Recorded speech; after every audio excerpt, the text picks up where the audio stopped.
அத்தியாயம் 2 இதுவே புத்தகம். இதில் எத்தகைய சந்தேகம் இல்லை. உள்ளச்சம் உடையோருக்கு நேர்வழி காட்டியாகும். குர்ஆன் வசனங்கள் படிக்கும்போது நிறுத்தி நிதானமாக சிந்தனையோட கவனமாக படிக்கும்போது நமக்கு ஒவ்வொரு வசனத்திலையும் நமக்கு என்ன அந்த விளக்கம் பெறுறோம், அது விளக்கம் பெற்று அந்த விளக்கம் எப்படி இருக்கணும் அப்படின்னு சொன்னால் எல்லா மனிதர்களுக்கானதாக இருக்கணும். ஒரு தனிப்பட்ட மதத்துக்காக இருக்கக்கூடாது. அப்புறம் எல்லா சூழலையும் அதை நம்ம பின்பற்றக்கூடியதாக இருக்கணும். அது கொண்டு நமக்கு நேர்வழி கிடைக்கணும். அது கொண்டு நம்ம மனசுக்கு அமைதி கிடைக்கணும். நம்முடைய காரியங்கள் லேசாகும், சீராகும். ஏன்னா இது குர்ஆன் வாழ்க்கைக்கு வழிகாட்டி, நினைவூட்டு நல்ல உபதேசம். இது வாழ்க்கைக்கு வழிகாட்டி, இம்மைக்கு மறுமைக்கானது. எந்த வாழ்க்கைக்கு வழிகாட்டி? இறைவன் வாக்களித்திருக்கக்கூடிய மேலான வாழ்க்கைக்கு, மறுமைக்கான வழிகாட்டி. இம்மைக்கான செயல் தான் மறுமைக்கான கூலி. அப்போ நம்முடைய எந்த ஒரு காரியமும் எந்த ஒரு செயலும் இம்மைக்கும் மறுமைக்கானதான் இருக்கணும். அப்படிதான் இருக்கும். நம்ம அதை அறியறதில்லை, உணர்றதில்லை. நம்ம பேசுகிற ஒவ்வொரு பேச்சும், ஒவ்வொரு எண்ணமும், ஒவ்வொரு செயலும் நாம் என்ன உணரணும் அப்படின்னு சொன்னால், என்னுடைய பேச்சு அதுக்கான கூலி இருக்குது, என்னுடைய எண்ணத்துக்கான கூலி இருக்குது, என்னுடைய செயலுக்கான கூலி இருக்குது. இது மறுமைக்கானது அப்படிங்கிறது எப்போ உள்ளச்சம் கொள்கிறோமோ, நம்முடைய உள்ளச்சம் தான் நமக்கு மறுமைக்கானது நல்வழியை காட்டும். அப்போ இதுவே புத்தகம். இதுவே புத்தகம் அகத்தை புதுப்பிக்கக்கூடியது. உங்களுடைய அகத்தை புதுப்பிக்கக்கூடியது, நினைவூட்டு நல்ல உபதேசம். நீங்கள் மறந்து வாழக்கூடிய, நாம் மறந்து வாழக்கூடிய அல்லது மறுத்து வாழக்கூடிய இந்த உலக வாழ்க்கையில் ஒவ்வொரு காலகட்டங்களிலும் இறைவன் நபிமார்களை தேர்ந்தெடுத்து அவர்களுக்கு வேதத்தை கொடுத்து மக்களுக்கு போய் சொல்லுங்க, அல்லாஹ்வுடைய கட்டளை வந்து விட்டது. ஆக அச்சமுட்டி எச்சரிக்கை செய்யுங்க. அல்லாஹ்வை தவிர, இறைவனை தவிர, ஒருவனை தவிர வேறு இறைவன் இல்லை. அவனுக்கு அஞ்சி கொள்ளுங்கள், இறுதி நாளுக்கு அஞ்சி கொள்ளுங்கள் அப்படிங்கிறது தான் அச்சமுட்டி எச்சரிக்கை செய்ய சொல்கிறோம். அப்போ இது புத்தகம் உங்களுடைய அகத்தை புதுப்பிக்கக்கூடியது, மறந்திருப்பது நினைவூட்டக்கூடியது, அல்லது மறுத்திருப்பது எச்சரிக்கை செய்யக்கூடியது. இதில் எத்தகைய சந்தேகம் இல்லைன்னு சொல்கிறோம். இதில் எந்த சந்தேகமும் கிடையாது.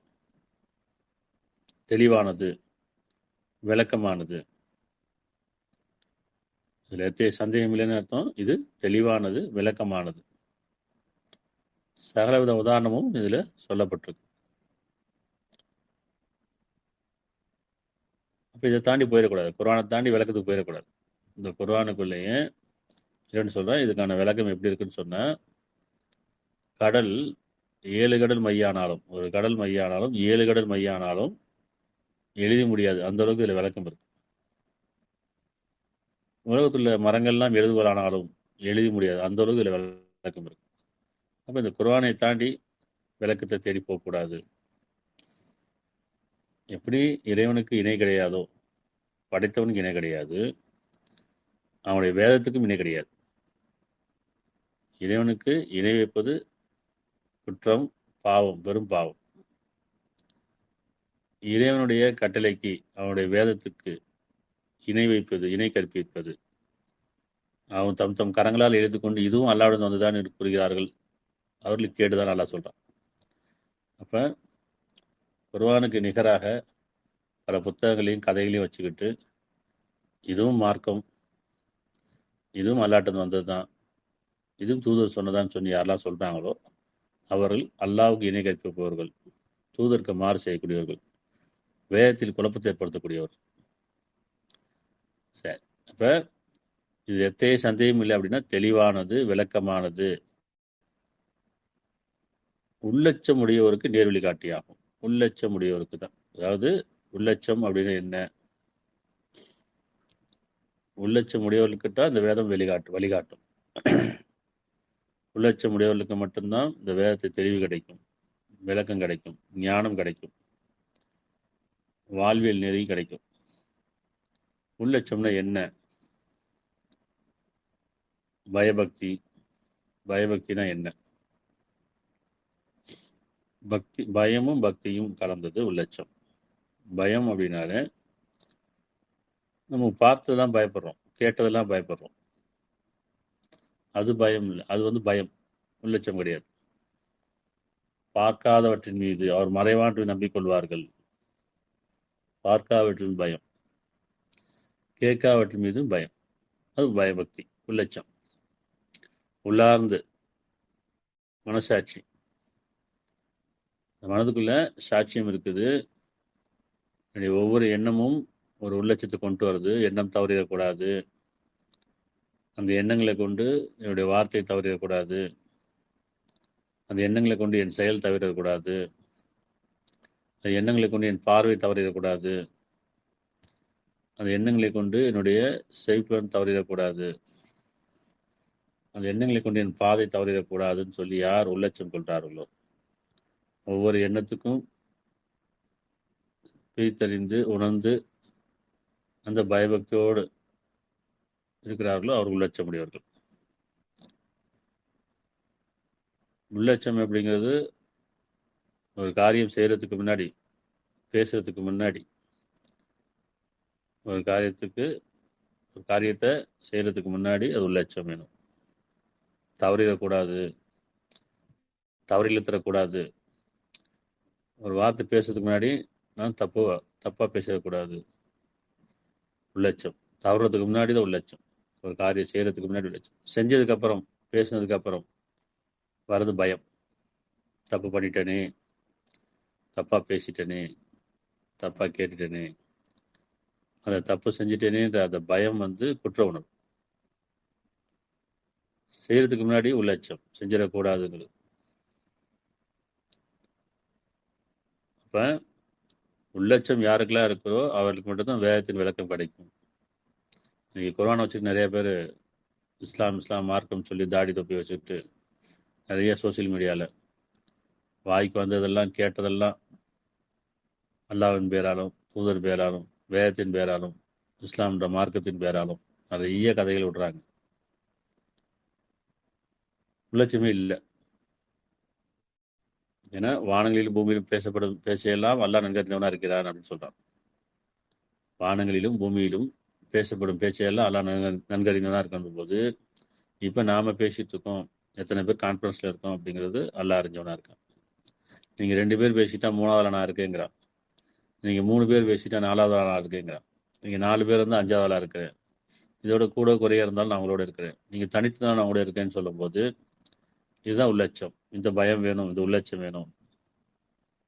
நான் எதை ஒன்றும் நான் தனித்து பேசலை, நான் தனித்து கேட்கல, நான் தனியாக இருந்தால் கூட என்னுடைய எண்ணம் தனித்ததா இல்லை, நீங்கள் உள்ளத்தில் மறைத்து வைப்பதையும் வெளிப்படுத்த நன்கறிந்தவன் சொல்கிறாள்ல. இப்போ இந்த உள்ளச்சம் வேணும். நான் எண்ணும் பொழுதே இந்த எண்ணம் தவறாச்சு, இந்த எண்ணம் பாவமாச்சு, இந்த எண்ணம் தீங்கிழக்கக்கூடியதாச்சு, இந்த எண்ணம் இறைவனுக்கு எதிரான ஆச்சு அப்படின்னு சொல்லி இந்த எண்ணங்களை பிரித்தறிந்து இந்த எண்ணம் வேண்டாம் இறைவனே, யார் மீதும் எதன் மீதும் தவறான எண்ணம் கூடாது. பல எண்ணங்கள் ஒரு வார்த்தையாகவும் பல எண்ணங்கள் ஒரு செயலாகவும் மாறுது. அப்போ எண்ணும் போதே கவனமாக இருக்கணும், நிதானமாக இருக்கணும். அந்த எண்ணத்தில் உள்ளச்சம் வேணும். அந்த எண்ணத்தில் உள்ளச்சம் இருக்கும்போது உள்ளச்சமான பார்வை, நம்முடைய பார்வையில் உள்ளச்சம் இருக்கும், அதில் ஒரு திரை இருக்கும். நம்முடைய பேச்சில் உள்ளச்சம் இருக்கும், அதில் ஒரு திரை இருக்கும். நம்முடைய செயலில் உள்ளச்சம் இருக்கும், அதில் நிதானம் இருக்கும். நம்முடைய காரியங்கள்லையும் நம்முடைய பாதையிலையும் உள்ளச்சம் இருக்கும். அந்த உள்ளச்சம்ங்கிறது தான் பயபக்தி. இங்கே தான் இறைவனுடைய உதவியும் பாதுகாப்பு. உள்ளச்சமுடையவருக்கு தான் உதவியும் பாதுகாப்பும். அதனால இந்த வேதத்தை படிக்கும்போது, குர்ஆனை படிக்கும்போது உள்ளச்சமுடையவர்களாக, பயபக்தி உடையவர்களாக, சிந்தனை உடையவர்களாக, நிறுத்தி நிதானமாக இதிலிருந்து நமக்கு வழி அறிவிக்கப்படணும், வாழ்க்கைக்கு வழி அறிவிக்கப்படணும், இம்மைக்கு மர்மைக்கானதா. இதுவே புத்தகம், இதில் எத்தனை சந்தேகம் இல்லாத இந்த குர்ஆனில் எந்த சந்தேகம் இல்லைன்னு சொன்னதுக்கப்புறம் இந்த குர்ஆனுக்கு நிகராக இதுக்கு விளக்கம் நான் இன்னொரு புத்தகத்தில் போய் பார்க்குறேன், இன்னும் பல புத்தகத்தில் பார்க்குறேன், பல அறிவிப்பாளர்களை போய் கேட்குறேன் அப்படின்னு சொன்னால் இது இறைவனை நிராகரித்து, தூதரை நிராகரித்து, வேதத்தை நிராகரித்து செய்யக்கூடிய காரியங்கள். இப்போ யார் அல்லாவை கண்ணியப்படுத்துகிறார்களோ அவர்கள் இந்த வேதத்தை கண்ணியப்படுத்துவார்கள். அவர்கள் தான் தூதரை கண்ணியப்படுத்தக்கூடியவர்கள். வேதத்தில் சந்தேகம் இருக்கனாலே தூதர் மீது சந்தேகப்படுறதுன்னு அர்த்தம். வேதத்தில் எனக்கு புரியல விளங்கலைன்னா தூதர் மீது சந்தேகப்படுறோம், இறைவன் மீது சந்தேகப்படுறோம்னு அர்த்தம். சரி, 2:21 அத்தியாயம் 2:21.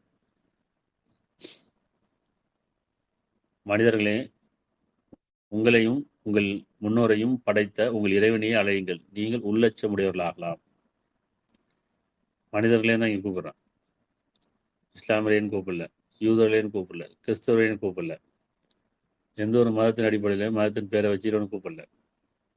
மனிதர்களே, ஒட்டுமொத்தமாக மனிதர்களே, உங்களையும் உங்கள் முன்னோரையும் படைத்த உங்கள் இறைவனையே வணங்குங்கள், அலையுங்கள், நீங்கள் உள்ளச்சமுடையவராகலாம். எந்த நேரமும் உள்ளத்துக்குள்ள இறைவனை மட்டுமே அழைக்கணும், அவனை மட்டுமே வணங்கணும், அவனை மட்டுமே துதிக்கணும், அவனுக்கு மட்டுமே அஞ்சணும். மனசுல இறைவனை தவிர யாரையும் வைக்கக்கூடாது. அது எல்லாத்தையும் மூளையில் வச்சுக்கணும். அப்படி மூளையில் புரியுதா? அது உறவாகட்டும், பொருளாகட்டும், உலகடிப்பில் எந்த ஒரு விஷயமா இருந்தாலும் அது மூளையில் இருக்கட்டும், அறிவில் இருக்கட்டும். ஆனால் உள்ளத்தில் இறைவனை மட்டுமே வைக்கணும். உள்ளட்சம் உடையமாக இருக்க முடியும். உள்ளத்தில் இறைவன் இல்லைன்னு சொன்னால் உள்ளட்சம் இருக்காது.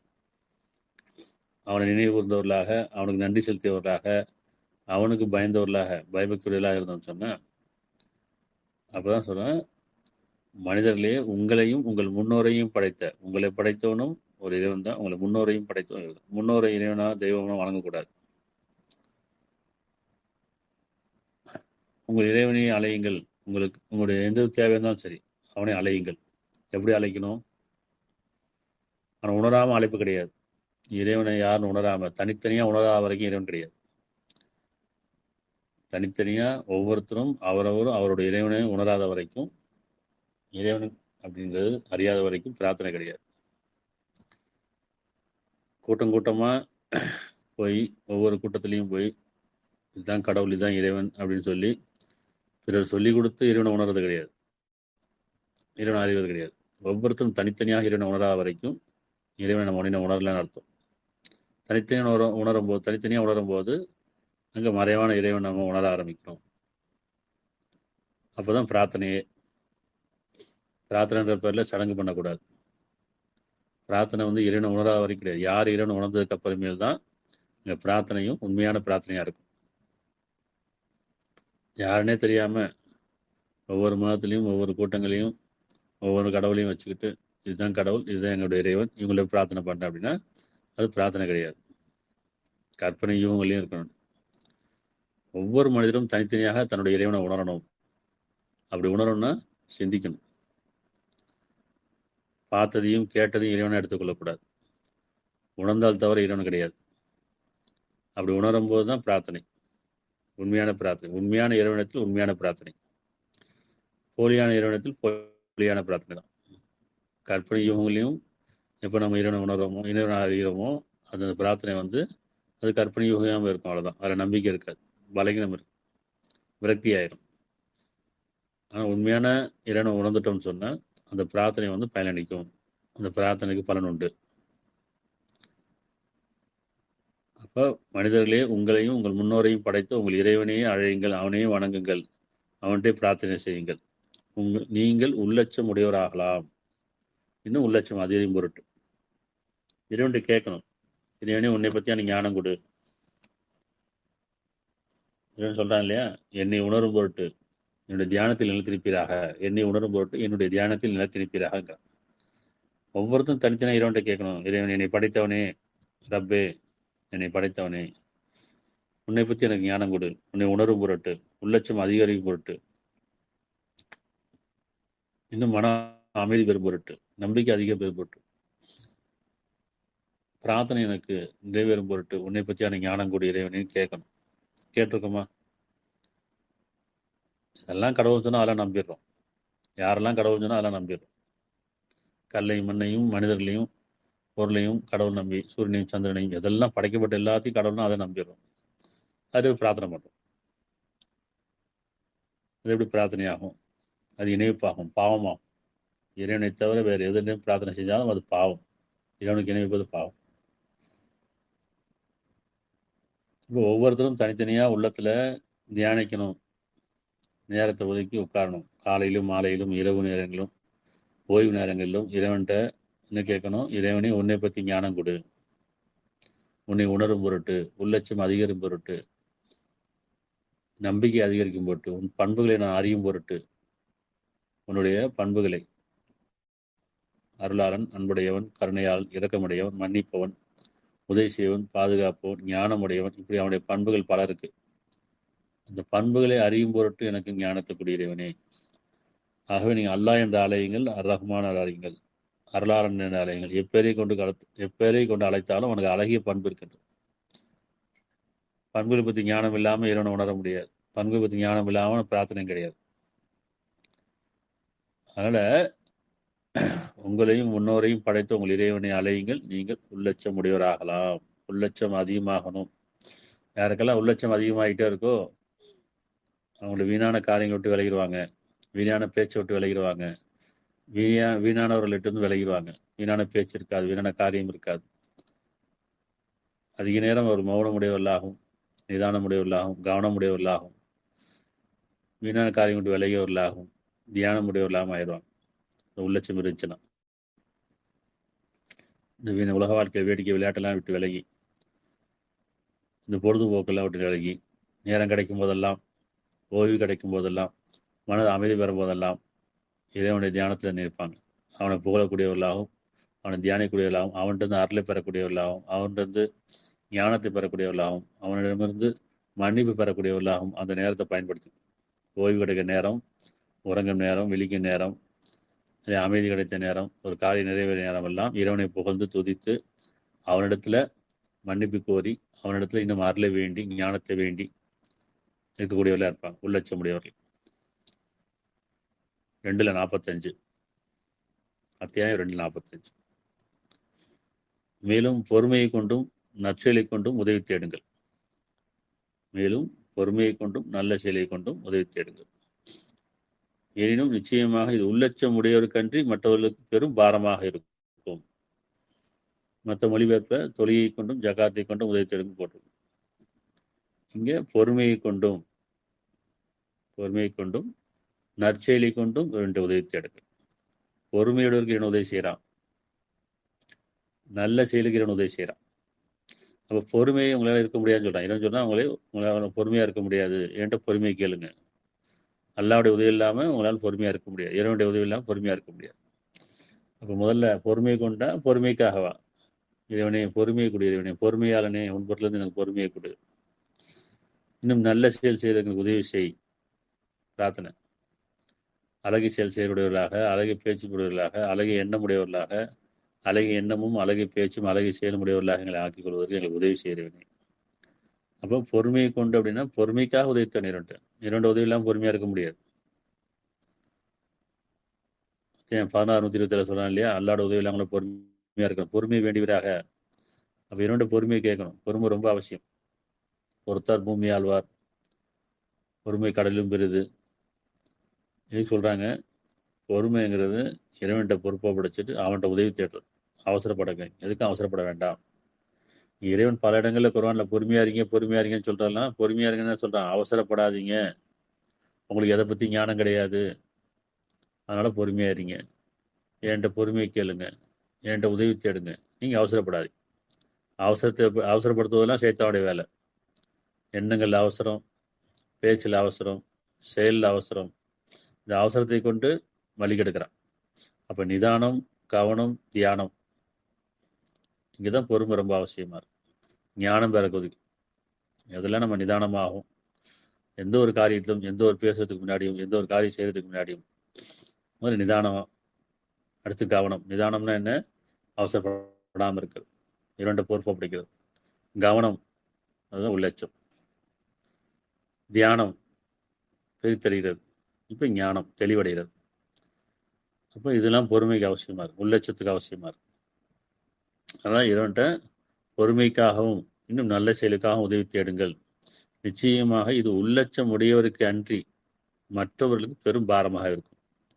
உள்ளட்சம் உடையவர்களுக்கு மட்டும்தான் இது சாத்தியமாகும்.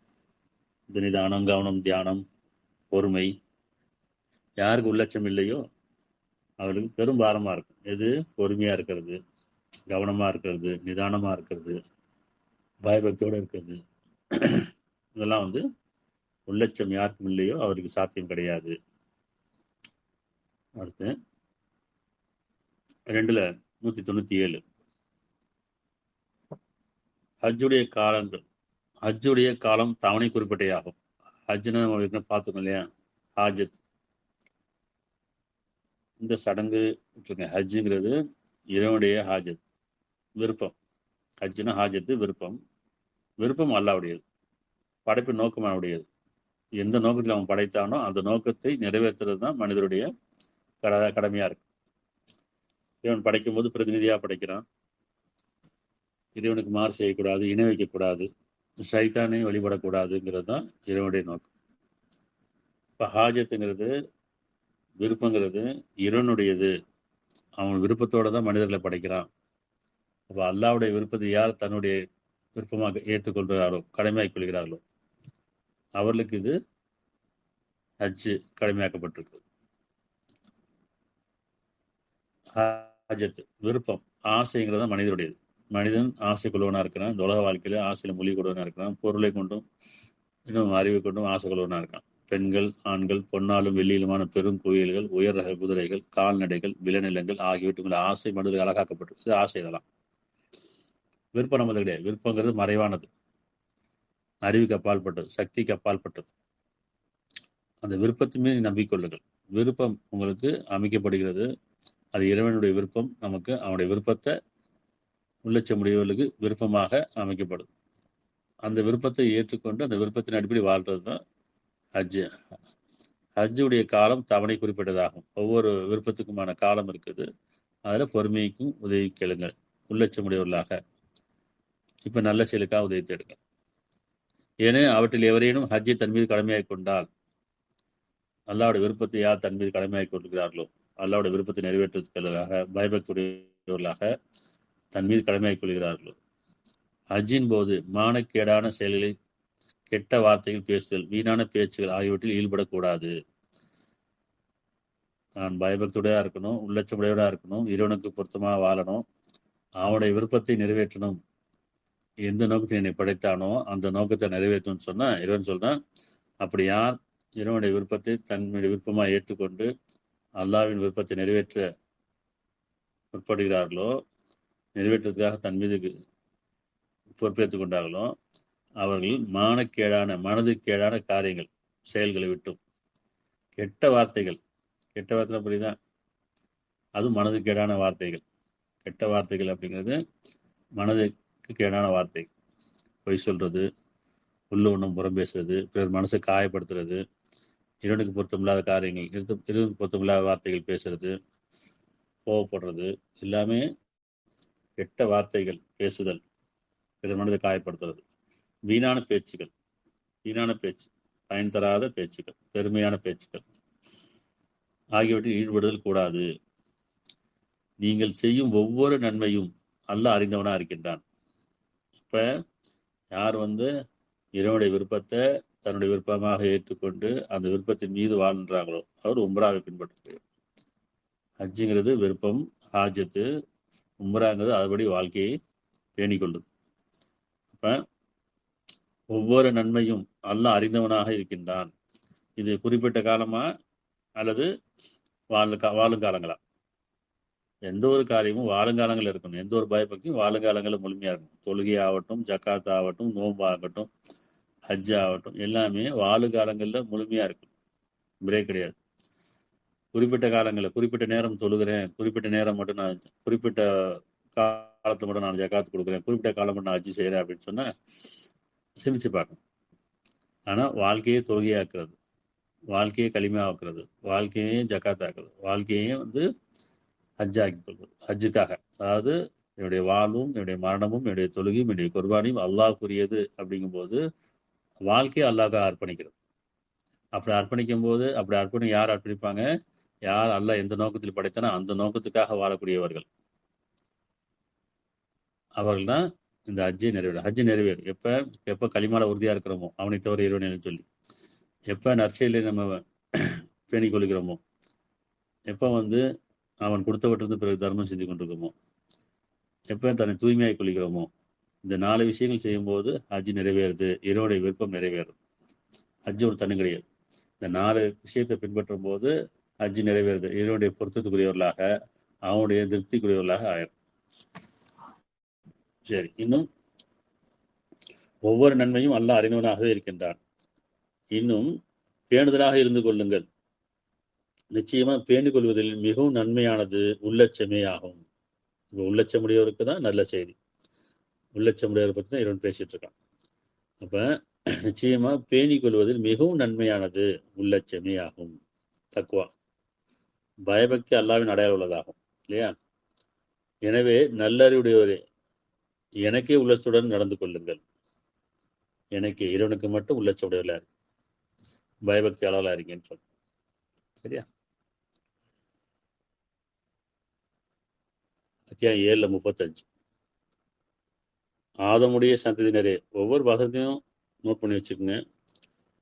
திருப்பி திருப்பி அதை படிக்கும்போது நீங்கள் ஓதக்கூடாது. குர்ஆனை ஓதக்கூடாது. குர்ஆனை ஓதுனா புரியாது, விளங்காது. குர்ஆனை படிக்கணும், சிந்திக்கணும், உணரணும், அதன் மீது உள்ளச்சம் கொள்ளணும். அப்போ வாழ்க்கையில் மாற்றங்கள் வரும். சரியா? சரி, இப்போ 7:35. ஆதமுடைய சந்ததியினரே, உங்களிருந்தே தூதர் வந்து என்னுடைய வசனங்களை, என்னுடைய அத்தாட்சிகளை உங்களுக்கு விளக்கினார், உங்களுக்கு தெளிவுபடுத்தினார். அப்போது எவர்கள் உள்ளச்சம் கொண்டு திருந்துகிறார்களோ அவர்களுக்கு அச்சம் இல்லை, அவர் துக்கப்படவும் மாட்டார்கள். இதெல்லாம் நம்ம பின்பற்றணும்னு நம்ம வாழ்க்கையில கவலையும் கிடையாது, பயம் கிடையாது, மறுமைக்குமானது. அப்போ ஆதமுடைய மக்கள் யாரு? மனிதர்களே தான். ஆதமுடைய சந்ததியினரே, உங்களிடமிருந்து உங்களிருந்து தான். வானவர் இறக்கல, வானவரும் வருவாங்க. வானவர் நம்பிக்கொள்ளணும். ஜிப்ரில், மிகாயில் இவங்க தான் உங்களுடைய உள்ளத்தில் உணர்வை கொண்டும் உள்ளட்சத்தை கொண்டும் அறிவிக்கிறாங்க. இங்கே உங்களிருந்தே அப்படின்னா மனிதர்லேருந்து, உங்களிருந்து தூதர்கள் வந்து என்னுடைய வசனங்களை உங்களுக்கு விளக்கினார். புரியுதா? என்னுடைய இந்த வசனங்களை உங்களுக்கு விளக்கினால் அப்போது எவர் உள்ளச்சம் கொண்டு திருந்துகிறார்களோ, இப்போ உள்ளச்சம் கொண்டு யார் தன்னை திருத்திக் கொள்றாங்களோ, பயபக்தியை கொண்டு தன்னுடைய வாழ்க்கையில, தன்னுடைய செயல்களை, தன்னுடைய எண்ணங்களை, தன்னுடைய பார்வைகளையும் திருத்திக் கொள்கிறார்களோ அவர்களுக்கு அச்சமில்லை, துக்கப்பட மாட்டார். அவளுக்கு கவலை கிடையாது, பயம் கிடையாது சொல்றோம். சரியா? ஆனால் பயபக்தி அல்லாஹ்வின் அடையாளம் உள்ளதாகும். தக்வா, அதாவது 7:31. ஆதமுடைய சந்ததியினரே, இறைவனுக்கு அடிபணிய வேண்டிய எந்த ஒரு தருணத்திலும் பயபக்தியை கொண்டு நன்மையை கொள்ளுங்கள். இறைவனுக்கு அடிபணிய வேண்டிய எந்த ஒரு தருணத்திலும் பயபக்தியை கொண்டு நன்மையை கொள்ளுங்கள். பயபக்தியை கொண்டு தான் நன்மையாக முடியும், நன்மையான காரியங்கள். பயபக்தியான எண்ணம், பயபக்தியான பேச்சு, பயபக்தியான செயல்கள். இந்த பயபக்தியை கொண்டு தான் உங்களுடைய காரியங்கள் நன்மையாகும். பயபக்தி இல்லாத எந்த ஒரு எண்ணமும், எந்த ஒரு பேச்சும், எந்த ஒரு செயலும் நன்மையாக, தீமையாகும். அப்போ பயபக்தி ரொம்ப அவசியம். உண்ணுங்கள், பருகுங்கள், வீணான காரியங்கள் செய்யாதீர்கள். ஏனெனில் அல்லாஹ் வரும் மீறுவலை நேசிப்பதில்லை. இல்லையா? அடுத்து 7:26. அத்தியாயம் 7:26. ஆதமுடைய மக்களே, மெய்யாகவே நாம் உங்களுக்கு உங்கள் மனதை பாதுகாத்துக் கொள்ளவும் உங்களுடைய அழகாக்கவும் ஆடை அணிவித்துள்ளோம். எனினும் பயபக்தி ஆடை சிறந்தது. இங்க பயபக்தி, உள்ளச்சம். என்ன சொல்றேன்? ஆதமுடைய மக்களே, மெய்யாகவே, உண்மையாகவே நாம் உங்களுக்கு உங்களுடைய மனதை பாதுகாத்துக் கொள்வதற்காக, உங்களுடைய மனதை பாதுகாத்துக் கொள்வதாக, சைத்தான்களை வழியிடாமல் இருக்காக, மன இச்சை கொள்ளாமல் இருக்கிறதுக்காக உங்களுக்கு ஆடையை அழகாக்கினோம். எனினும் பயபக்தி ஆடை சிறந்தது. பயபக்தி இல்லாத ஆடை அலங்கோலமா இருக்கும், அறகுறையா இருக்கும், அலங்காரமா இருக்கும். இந்த பயபக்தின் ஆடை தான் ஹிஜாப். அதுதான் உங்களுக்கு தக்வா. பயபக்தின்றது தக்வா. அந்த பயபக்தி ஆடை எதுக்கொண்டு? உள்ளச்சம். அந்த உள்ளச்சம் வெக்கம், கூச்சம், தயக்கம் இல்லையா? அந்த பயம், வெக்கம் இதெல்லாம் இருந்தால் தான் அந்த ஆடை நல்லா இருக்கும். இதெல்லாம் இல்லை அப்படின்னா அது அலங்காரமாக இருக்கும், அறகுறையாக இருக்கும், அசிங்கமாயிடும். அது சைத்தான் வழி கெடுத்துருவான்.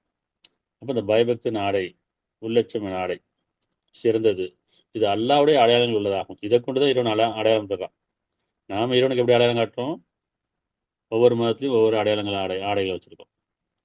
தாடி வைக்கிறது, தொப்பி போடுறது, திருநூறு பேசுறது, உத்தராட்சி கொட்டை போடுறது, சிலுவாடுறது, அதுக்கு தகுந்த மாதிரி ஆடைகள். இஸ்லாமிய ஆடை வேறு, இந்துக்கள் ஆடைகள், ஒவ்வொரு கிறிஸ்துவ ஆடைகள், ஒவ்வொரு மதத்துக்கு ஒரு ஆடை வச்சிருக்கோம். இது அல்லாவுடைய ஆடைகள். இது நம்ம மனிதர்களுக்கு காட்ட அடையாளம். நான் இஸ்லாமியர்னு சொன்னால் நம்ம அதுக்கு தகுந்த மாதிரி ஒரு ஆடை வச்சிருக்கோம். இவங்களை பார்த்தோன்னே இஸ்லாமியர்கள், அதுக்கு தகுந்த மாதிரி அடையாளம். கிறிஸ்தவர்கள், இந்துக்கள். இறைவன் சொல்ல அடையாளம் இருந்துச்சுன்னா பயபக்தி அடையாளம். அவருடைய பயபக்தி, அவருடைய உள்ளட்சம் அப்படின்னா உண்மையுடையவர்களாக, நன்மை செய்யக்கூடியவர்களாக, நியாயமுடையவர்களாக, இறைவனுக்கு பயந்தவர்களாக, அவர்கள் மறுமைக்கு பயந்தவர்களாக இருப்பார்கள். இது அல்லாவுடைய அடையாளம். அப்போ பயபக்தி அல்லாவின் அடையாளம் உள்ளதாகும். எனினும் பயபக்தி நாடே சிறந்தது. இது அல்லாவுடைய அடையாளம் உள்ளதாகும். நல்லுணர்வு பெறுவர்களாக. சரியா? இன்னும் 16:30 இன்னும் பயபக்தியுடையிடம் உங்களுடைய இறைவன் எதை இறக்கி வைத்தான் என்று அவரிடம் கேட்டபோது நன்மையே என்று அவர் கூறுவார்கள். எதை இறக்கி வைத்தான்? நன்மையே இறக்கி வைத்தான் என்று அவர் கூறுவார்கள். எவர் அழகான நன்மை புரிந்தார்களோ அவர்களுக்கு இவ்வுலகிலும் அழகான நன்மை உண்டு. இறுதித்தலம் இன்னும் மேலானதாக இருக்கும். உள்ளட்சம் உடையவர்களுடைய வீடு நிச்சயமாக நேர்த்தியானது. இங்க உள்ளட்சத்தை பற்றி நம்ம பார்த்துட்டு இருக்கோம். இந்த உள்ளட்சத்துக்கு இறைவன் வாக்களிக்கிறான். உள்ளட்சம் உடையவர்களுக்கு தான் இறைவன் வாக்களிக்கிறான். உள்ளட்சம் உடையவர்களுக்கு தான் இறைவன் வேதத்தையும் ஞானத்தையும் கொடுக்குறான். அவர்லேருந்து தூதரையும் அனுப்புகிறான். இப்போ உள்ளட்சம் உடையவர்கள் மற்றவர்களுக்கு எது பேர் பாரமாக இருக்கும் இல்லையா? அப்போ இன்னும் பயபக்தரிடம் உங்கள் இறைவன் எதை இறக்கி வைத்தான் அப்படின்னு கேட்டால் என்ன சொல்லுவாங்க? நன்மையை இறக்கி வைத்தான், நன்மைக்கான காரியங்கள் வழியை அறிவித்தான் என்று கூறுவார்கள். எவர் அழகான நன்மை புரிகிறார்களோ, நன்மையில் அழகானது, நன்மை அழகானது தான், அதில் அழகானதுன்னு மேன்மையான நன்மை புரிந்தார்களோ உள்ளட்சமுடையவர்களாக அவர்களுக்கு இவ்வுலகிலும் அழகான நன்மை உண்டு. இந்த உலகத்திலும் அழகான நன்மை உண்டு. அவர் கவலைகளில் துக்கம் பட மாட்டார். மேலும் இறுதித்தலம் இன்னும் மேலானதாகவும் மறுமையில் மேலானதாக இருக்கும். உள்ளட்சம் உடையவருடைய வீடு நிச்சயமாக நேர்த்தியானது. 19:63. நம்ம எந்த வசனம் படித்தாலும் அதுக்கு முன்னாடி பின்னாடி வசனமும் படிச்சுக்கங்க. இது நமக்கு சில குறிப்புக்காக எடுத்து காட்டுறோம். படிக்கும்போது குரான் எடுத்துட்டு ஒவ்வொரு வசனமும் முன்னாடி பின்னாடியும் அதையும் நம்ம எடுத்து படித்து பார்க்கணும். இன்னும் விளக்கம் கிடைக்கும். 19:63. இத்தகைய சொர்க்கத்திற்கு நம் அடியார்கள் உள்ளட்சம் உடையவர்கள் தான் நாம் வாரிசாக்குவோம். இத்தகைய சொர்க்கத்திற்கு நம் அடியார்களில் உள்ளட்சம் உடையவர்களை தான் நாம் வாரிசாக்குவோம். சரியா? இப்போ உள்ளட்சம்னா புரியுதா? உள்ளட்சம்னா பயபக்தி, உள்ளட்சம், உள்ளார்ந்த அச்சம். எப்ப நம்ம ஒவ்வொரு எண்ணமும் நாம் அஞ்சு கொள்றோமோ, இந்த எண்ணம் தவறானது, இது நன்மையானது, இது உண்மையானது, இது மேன்மையானது, அந்த எண்ணங்கள்ல, ஏன்னா பல எண்ணங்கள் தான் வார்த்தைகளாகவும் பல எண்ணங்கள் தான் செயலாகவும் ஆகும். அப்போ எண்ணும் போதே கவனமா இருக்கணும். நிதானமா இருந்தால் கவனமா இருக்கும். இந்த எண்ணம் தவறான எண்ணம் வரும்போது இது வேண்டாம் இறைவனே, இந்த எண்ணம் வேண்டாம் அப்படின்னு வரும். அப்போ அந்த எண்ணங்களை கொண்டு தான் நம்முடைய பேச்சு எப்படி இருக்கும்? மற்றவங்கிட்ட நியாயமுடையதாகவும் உள்ளட்சமுடையதாகவும் உண்மையுடையதாகவும் நன்மையுடையதாக இருக்கும். அந்த செயலும் அப்படிதான், நியாயமான செயலாகவும் உண்மையுடையதாக நன்மையுடையதாக இருக்கும். அதனால் உள்ளட்சமும் ரொம்ப அவசியமாக இருக்குது. உள்ளட்சமுடையவர்களாக நம்மளை ஆக்கி வைக்க இறைவன் போதுமானவன். சரியா? அதனால் திருப்பி நம்ம ஒவ்வொரு வசனம் படிக்கும் போதெல்லாம் உள்ளட்சமுடையவர்களாக படிக்கும். சரி, இப்போ அடுத்து 22:37 உதாரணம். மாமிசங்களோ அவற்றின் இரத்தங்களோ அல்லாவை ஒருபோதும் அடைவதில்லை. சரியா? குர்பானி கொடுக்குறாங்க, கால்நடைகள் கொடுக்குறாங்க அப்படின்னா இது பசித்தவருக்கு உணவளிக்கிறது. அப்போ என்ன சொல்றாங்கன்னா, மாமிசங்களோ அவற்றின் இரத்தங்களோ அல்லாவை ஒருபோதும் அடைவதில்லை. ஆனால் உங்களுடைய உள்ளட்சம் தான் அவனை அடையும். இப்போ புரியுதா? நீங்க என்ன செய்றீங்களோ அதை அவன் கணக்கெடுக்கிறதில்ல. இந்த உள்ளட்சம் கொண்டு செய்றீங்களா, பெருமைக்காக செய்றீங்களா, பிறர் காட்டுறதுக்காக செய்றீங்களா, அல்லது இறைவனுடைய பொருத்தத்தை நாடி அவனுடைய விருப்பத்தை நிறைவேற்றீங்களா அப்படிங்கிறது இங்கே முக்கியமாக இருக்கும். எவ்வளோ கொடுக்குறது முக்கியம் இல்லை, என்ன கொடுக்குறது முக்கியம் இல்லை, அது உள்ளட்சமுடையதாக இருக்குதா. பெருமைக்காக கொடுக்கும்போது நான் நிறையா மற்றவனுக்கு காட்டுறதுக்காக கொடுக்கும்போது மற்றவனுக்கு காட்டு கொடுப்போம். நீங்கள் 10 ரூபா கொடுத்தாலும் சரி, 1000 ரூபா கொடுத்தாலும் சரி, 1,00,000 ரூபா கொடுத்தாலும் சரி, நீங்கள் ஒரு கால்நடை அறுத்து கொடுத்தாலும் சரி, 10 கால்நடை அறுத்து கொடுத்தாலும் சரி, இல்லை நீங்கள் ஒரு சின்ன ஒரு பறவையை கொடுத்தாலும் சரி, அங்கே உள்ளட்சம் இருக்கிறதா இறைவன் பார்க்குறான். இறைவனுடைய கண்ணோட்டம் உள்ளட்சத்தை கூட நீ செய்கிறீங்களா, பெருமைக்காக செய்கிறீங்களா. அதனால் உங்களுடைய மாமிசங்களோ அவற்றின் இரத்தங்களோ அல்லாஹ் ஒருபோதும் அடைவதில்லை. ஆனால் உங்களுடைய உள்ளச்சம் தான் அவனை அடையும். அல்லாஹ் உங்களுக்கு நேர்வழி காண்பிப்பதற்காக அவனை நீங்கள் மேன்மைப்படுத்தும் பொருட்டு இவ்வாறு அவற்றை உங்களுக்கு வசப்படுத்தி கொடுத்திருக்கின்றான். ஆகவே நன்மை செய்வதற்கு நற்செய்தி கூறுவீராக. நேர்வழி காட்டியதுக்காக நன்றியோடு இருக்கீங்க. 29:16 நபி இப்ராஹிமுடைய வரலாறுல 29:16 இன்னும் இப்ராஹிமும் அவர் தம் சமூகத்தாரிடம் அல்லாஹ்வே நீங்கள் அலையுங்கள். இப்ராஹிமும் அவர் தம் சமூகத்தாரிடம் அல்லாஹ்வே நீங்கள் அலையுங்கள், அவனையே வணங்குங்கள், அவனையே உள்ளச்சம் கொள்ளுங்கள். நீங்கள் அறிந்தவர்களாக இருந்தால் இதுவே உங்களுக்கு நன்மையுடையதாக இருக்கும் என்று கூறிய வேளையில் ஒவ்வொரு தூதரும் அப்படிதான் வராங்க. இப்ராஹிம் நபி உதாரணம் சொன்னா ஒவ்வொரு தூதர் வரும்போதெல்லாம் நீங்கள் அல்லாஹ்வே அலையுங்கள், உங்கள் படைத்தவனே அலையுங்கள், அவனுக்கு உள்ளச்சம் கொள்ளுங்கள் அப்படின்னு சொல்றதா தூதர் வராங்க. தூதருடைய வேலை என்ன? மனிதர்களை இறைவன் பக்கம் திருப்புறது, உள்ளச்சத்து பக்கம் திருப்புறது, வேதத்தின் பக்கம் திருப்புறது, ஆன்மா பக்கம் திருப்புறது தான் அவங்களுடைய வேலை. தான் பக்கம் திருப்பிக்க மாட்டாங்க, தன்னை கடவுளாக்கி கொள்ள மாட்டாங்க, தான் பக்கம் திரும்புங்க என்னை வணங்குன்னு சொல்ல மாட்டாங்க, என்னை பின்பற்றும் சொல்ல மாட்டாங்க. நான் எதை பின்பற்றினோம், நான் யாரை பின்பற்றினோம், நான் யாருக்கு அஞ்சு கொள்ளுகிறேனோ அவர்களை நீங்கள் பின்பற்றுங்க. அப்போ நீங்கள் தூதரை பின்பற்றணும். தூதர் எதை பின்பற்றாங்க? வேதத்தை பின்பற்றாங்க. தூதர் யாரை வணங்கினாங்க? இறைவனை வணங்கினாங்க. தூதர் யாரை பிரார்த்தித்தாங்க? இறைவனை பிரார்த்தித்தாங்க. அதை தான் மற்ற மனிதர்களுக்கும் சொல்லுவாங்க, நான் அல்லாவே வணங்குறேன், நீங்கள் அல்லாவே வணங்குங்க. நான் வேதத்தை பின்பற்ற, நீங்கள் வேதத்தை பின்பற்றுங்க. சரியா? அது மாதிரி இப்ராஹிம் நபி அவர் தம் சமூகத்தாரிடம் அல்லாவே நீங்கள் அலையுங்கள், அவனே உள்ளச்சம் கொள்ளுங்கள், நீங்கள் அறிந்தவர்களாயிருந்தால் இதுவே உங்களுக்கு நன்மையுடையதாக இருக்கும் என்று கூறிய வேளையில். அதில் அந்த வேதம் 40:1 இந்த குர்ஆன் ஹாமீம் இது உள்ளச்சமுடையோருக்கு உயிரளிக்கக்கூடியதாக. இது ஹாமீம் இது உள்ளச்சம் உடையோருக்கு உயிர் அளிக்கக்கூடியது. அப்போ உயிருக்கு உயிர் அளிக்கக்கூடியது, உள்ளச்சத்தை இன்னும் அதிகரிக்கக்கூடியது. யார்கிட்ட உள்ளச்சம் இருக்குதோ அந்த உள்ளச்சத்தை அதிகரிக்கக்கூடிய இந்த வேதம் படிக்க படிக்க, சிந்திக்க சிந்திக்க, உணர உணர இன்னும் உள்ளச்சம் அதிகமாகும். உள்ளச்சம் அதிகமாக நம்மளுக்கு தீமை விலகும், பாவங்கள் கழியும், நன்மை அதிகரிக்கும், நேர்வழி அதிகரிக்கும். இன்னும் நீங்கள் வேதத்துக்கு சாட்சியாளராகலாம், உண்மைக்கு சாட்சியாளர், நன்மைக்கு சாட்சியாளர், இறைவனுக்கு நெருக்கமானவர்களாக, தூதருக்கு சாட்சியாளர் நீங்கள் ஆகலாம் இல்லையா? அது உங்களுக்கு உயிரளிக்கக்கூடியதாகும். 47:36 அத்தியாயம் 47:36 திடமாக இவ்வுலக வாழ்க்கை வீண் விளையாட்டாகவும் வேடிக்கையாகவும் இருக்கிறது. திடமாக இந்த உலக வாழ்க்கை வீண் விளையாட்டாகவும் வேடிக்கையாகவும் இருக்கிறது. இந்த உலக வாழ்க்கை அற்பமானதும் சொற்பமானதும் அல்லாவிடத்தில் அழகான தங்குமிடம் கொண்டு யார் நிலையானவங்க இருக்க கிடையாது இல்லையா? அதனால உங்களுக்கு அழகு சொல்றது யார் என்று சோதனைக்காக தான் படைச்சுங்கிறான். மரணத்தை விதிச்சுட்டு தான் வாழ்க்கையை கொடுத்துருக்குறான். மரணம் ஏற்கனவே விதிக்கப்பட்டாச்சு, நேரம் விதிக்கப்பட்டாச்சு, காலம் கொடுக்கப்பட்டாச்சு. காலம் கடந்துக்கிட்டே இருக்கு, நேரம் நெருங்கிக்கிட்டே இருக்கு. இதுதான் உள்ளச்சம். உள்ளச்சத்துக்கான ஒரு உதாரணம் பாருங்க. காலம் கடந்துக்கிட்டே இருக்கு இல்லையா?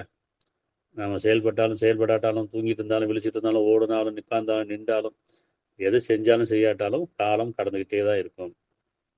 காலம் யாருக்காக நிற்காது, எதை வச்சு நிற்க வைக்க முடியாது இல்லையா? காலம் கடந்துக்கிட்டே இருக்கும், நேரம் நெருங்கிட்டே இருக்கும், ஒவ்வொருத்தருடைய நேரம் நெருங்கிக்கிட்டே இருக்கும். இங்கேதான் உள்ளச்சு அதிகமாகணும். நேரம் நெருங்கிட்டே இருக்கு, யாருக்கு எப்படி எந்த நேரம் தெரியாது, அது மறைக்கப்பட்டிருக்குது. திடீர்னு நேரம் நின்றுச்சு அப்படின்னு சொன்னா காலம் முடிவு பெறும். நேரம் நின்றுச்சுன்னு சொன்னா, நேரம் வந்துருச்சுன்னு சொன்னா காலம் முடிவு பெறும். ஆகவே உங்களுக்கு நேரம் வரும் முன்னரே, அந்த வேதனை வரும் முன்னரே, மரணம் நெருங்கும் முன்னரே உங்கள் இறைவனால் உங்களுக்கு அருளப்பட்ட அழகானவற்றை பின்பற்றுங்கள். காலத்தின் மீது சத்தியமாக, ஒடுக்கப்பட்ட காலத்தின் மீது சத்தியமாக, நிச்சயமா மனிதன் நஷ்டத்தில் இருக்கின்றான். எல்லாம் குர்ஆன் வசனம். கொடுக்கப்பட்ட காலத்தை நம்ம தவற விட்டுறக்கூடாது. நேரம் வரத்துக்கு முன்னாடி காலத்தை பயன்படுத்த. காலம் பெருசு, நேரம் திடுக்கூறாக வந்துவிடும், கண்ணு மிக்கிறதுல நம்ம தெரியாது. இதுதான் உள்ளச்சம். கொடுக்கப்பட்டெல்லாம் சோதனைக்கெல்லாம் கொடுக்கப்பட்டிருக்கு, இங்கே நிலையானது கிடையாது. அதனால திடமாக இவ்வுலக வாழ்க்கை வீண் விளையாட்டாகவும் வேடிக்கையாகவும் இருக்கிறது. ஆனால் நீங்கள் நம்பிக்கொண்டு உள்ளச்சமுடையவர்களாக இருந்தால் அவன் உங்களுடைய நன்மை உங்களுக்கு அளிப்பான். அன்றையும் உங்களிடம் பொருளை அவன் கேட்கவில்லை, உங்களுடைய எதையும் கேட்கலைங்கிறான். இறைவன் உங்களிடம் எதையும் கேட்கல, அவனுக்கு எதையும் செய்ய வேண்டாம். எதை செஞ்சாலும் உங்களுக்காக செஞ்சுக்கணும். இறைவன் தேவையில்லற்றவன். இறைவனுக்காக செய்கிறேன், இறைவனை செய்கிறேன்னு சொல்லி இறைவனை செஞ்சிடக்கூடாது. இறைவனுக்காக செய்கிறேன்னு சொல்லி அவனுக்கு எதையும் செய்ய வேண்டாம். அவன் தேவையில்லற்றவன். வானங்களும் பூமியிலும் அவனுக்கே சொந்தமானது. வானங்கள் உள்ளவர்களும் பூமியும் அவனுக்கு சொந்தம். அவன் எந்த தேவையும் கிடையாது. எதை செஞ்சாலும் உங்களுக்காக செஞ்சுக்கணும். அவரவர் நன்மைக்காக நமக்காக செஞ்சுக்கணும். நான் இறைவனுக்காக செய்கிறேன், இறைவனை பொருத்தத்துக்காக செய்கிறேன், இறைவனை அருளை பெறதுக்காக செய்கிறேன், இறைவனை மன்னிப்பு பெறதுக்காக செய்கிறேன், பாவமன்னிப்பு கேட்டு செய்கிறேன் அப்படின்னு நம்முடைய செயல் எதுவுமே நமக்காக தான். அவனுடைய பொருத்தத்தை நாடி, அவன் விருப்பத்தை நாடி, அவனுடைய அருளை நாடி, அவன் மன்னிப்பை விரும்பி வேண்டி செய்கிறது தான். ஆனால் என்ன செய்கிறோம்?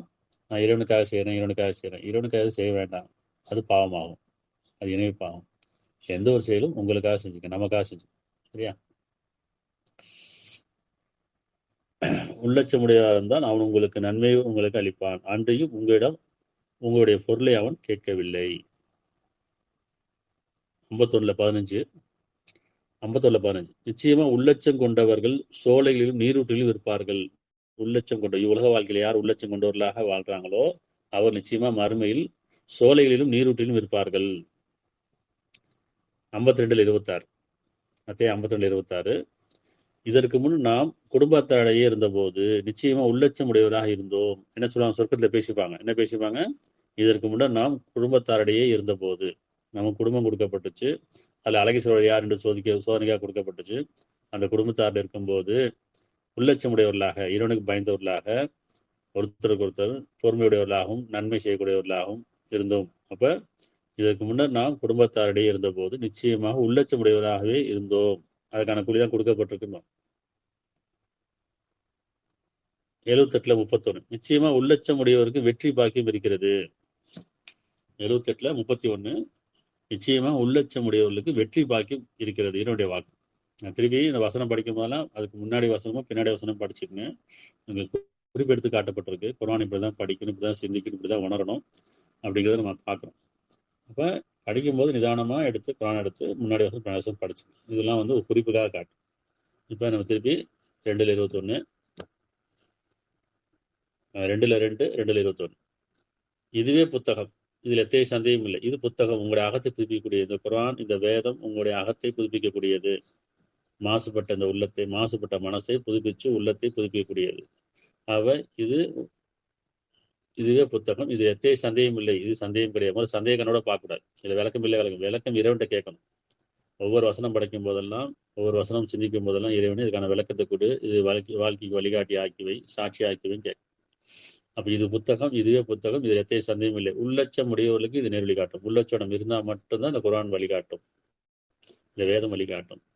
உள்ளச்சம் இல்லை, பெருமைக்காக படிக்கிறேன், எனக்கு எல்லாமே தெரியும், 7 வருஷம் ஓதிட்டேன், 3 வருஷம் ஓதிட்டேன், ஆலிமா ஆபிசி இமாம் இப்படி நம்ம சொல்லிக்கிட்டே இருந்து நான் எனக்கு எல்லாமே தெரியும், எங்கள்கிட்ட தான் நீங்கள் கேட்கணும். அப்படி இல்லை. நீங்கள் உள்ளச்சம் கொண்டு யார் வேதத்தை படிக்கிறார்களோ சிந்திக்கிறார்களோ அவர்களுக்கு இறைவன் வழிகாட்டுவான், வேதத்தின் வழிகாட்டுவான். அதுக்கு நீங்கள் சாட்சியாளராக ஆகும் பொருட்டு. சரியா? அப்போ மனிதர்களே உங்களையும் முன்னோரையும் படைத்து உங்கள் இறைவனையும் அழையுங்கள், நீங்கள் உள்ளச்சமுடையராகலாம். உள்ளச்சமுடையார்னா இறைவனையும் அழைக்கணும், அவன்கிட்டே வேதத்தின் விளக்கம் கேட்கணும், அவன்கிட்டே வாழ்க்கைக்கான வழிகாட்டியை கேட்கணும், அவன்கிட்டே பொறுமை கொண்டும் நற்செயலை கொண்டும் உதவி தேடணும். ஆக பொறுமைக்காக உதவி செய்கிறவனே, நல்ல செயலுக்கு உதவி செய்கிறவனே, நிச்சயமா உள்ளச்சமுடைய கொண்டு மற்றொரு பேருக்கு பாரமாகும். அதனால் எங்கள் இறைவனே உன்னை வழிபடும் வழிகளை எங்களுக்கு அறிவி தருவாயாக. இன்னும் உள்ளச்சமுடையவர்களாகவும் பயபக்தியாளர்களாகவும் பொறுமையாளர்களாகவும் நல்ல செயல் செய்கிறவர்களாகவும் எங்களையும் குடும்பத்தாரையும் சந்ததிகளையும் நம்பிக்கொண்ட ஆண்களையும் பெண்களையும் நீ பொறுப்பேற்று வழிநடத்துவாயாக. நிச்சயமா நீ எங்கள் மீது இறக்க முடியணும் கருணையாலும். எல்லா புகழும் எங்களையும் படைத்து எங்களுக்காக அகிலங்களையும் படைத்து வழிகாட்டி அல்லாஹ்வுக்கு எல்லா புகழும்.